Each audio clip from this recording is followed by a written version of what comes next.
Hello everyone, welcome to Telugu food and culture. ఇవాల్టి మన special recipe జున్ను. స్వచ్ఛమైన జున్ను పాలతో చూడండి, ఇలా కేక్ లాగా పర్ఫెక్ట్గా టేస్టీగా జున్నుని ఎలా తయారు చేసుకోవాలో ఇప్పుడు చూద్దాం. తయారీ విధానం చూద్దాం. ముందుగా ఒక శుభ్రంగా క్లీన్ చేసుకున్న గిన్నెని తీసుకొని అందులోకి ఫస్ట్ డే జున్ను పాలు ఒక గ్లాసు యాడ్ చేసుకోండి. ఇప్పుడు ఇందులోకి మీరు ఏ గ్లాస్తో అయితే జున్ను పాలు తీసుకున్నారో అదే గ్లాస్తో 3 వంతులు అంటే 3 గ్లాసులు ఫుల్ క్రీమ్ మిల్క్ని యాడ్ చేసుకోవాలి. మామూలుగా మనకి డైరీలో దొరికే ఫుల్ ఫ్యాట్ మిల్క్ అయినా పర్లేదు, ఇంకా గేదె పాలు తీసుకుంటే ఈ కేక్ ఇంకా టేస్టీగా పర్ఫెక్ట్గా వస్తుంది. మొత్తం మనకి ఇక్కడ 4 గ్లాసులు మిల్క్ తీసుకున్నాం.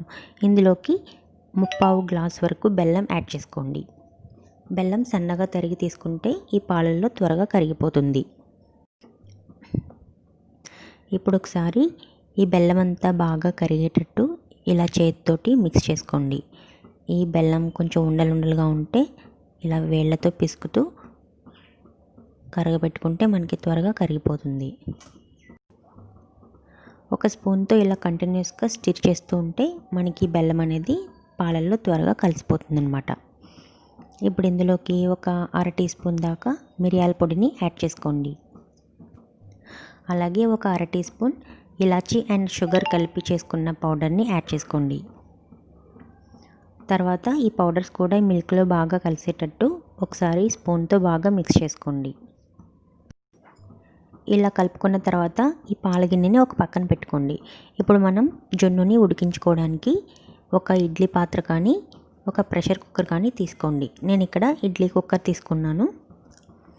ఇందులో ఒక 1.5 గ్లాస్ వాటర్ యాడ్ చేసుకొని మనం కలిపి పక్కన పెట్టుకున్న ఈ జున్ను పాల గిన్నెని సెంటర్లోకి పెట్టుకోండి.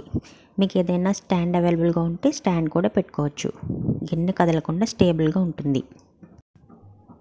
ఇప్పుడు స్టవ్ వెలిగించుకొని ఈ ఇడ్లీ పాత్రని పొయ్యి మీద పెట్టుకోండి.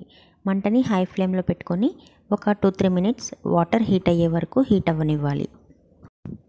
తర్వాత మంటని మీడియం ఫ్లేమ్లోనే ఉంచుకొని మనకి జున్ను మొత్తం కంప్లీట్గా ఉడికిపోయే వరకు ఉడికించుకోవాలి. ఇలా మధ్య మధ్యలో ఉడికిందో లేదో చెక్ చేసుకోవాలంటే ఇలా క్లీన్గా ఉన్న ఒక చాక్ని జున్ను లోపలికి గుచ్చి చూడండి. అప్పుడు మనకి చాక్ అనేది క్లీన్గా వస్తే మనకి జున్ను అనేది ఉడికిపోయినట్టు. లేకపోతే ఇంకొక 5 మినిట్స్ పాటు ఉడికించుకోండి.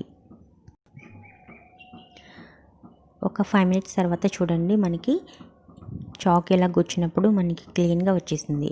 అలాగే మనకి జున్ను పైన కొంచెం వాటర్ అనేవి పైకి తేలాయి కదా, సో మనకి జున్ను కంప్లీట్గా పర్ఫెక్ట్గా ఉడికిపోయిందనమాట. ఇప్పుడు ఇది పూర్తిగా చల్లారనివ్వాలి. నా మెజర్మెంట్ ప్రకారం 1.5 లీటర్ పాలతో జున్ను చేస్తే ఉడకడానికి 1/2 అవర్ టైం పడుతుంది. ఇప్పుడు ఇలా చల్లారిపోయిన తర్వాత ఈ జున్ను గిన్నెని ఫ్రిడ్జ్లో ఒక 2-3 అవర్స్ పాటు ఉంచండి. ఈ జున్నుని ఫ్రిడ్జ్లో పెట్టుకోవడం వల్ల మనకి ఇంకా గట్టిగా తోడుకుంటుంది, ఇంకా పర్ఫెక్ట్గా కేక్ లాగా వస్తుందన్నమాట. చూడండి, 2 అవర్స్ తర్వాత ఈ జున్ను చక్కగా గడ్డలా అయిపోయింది.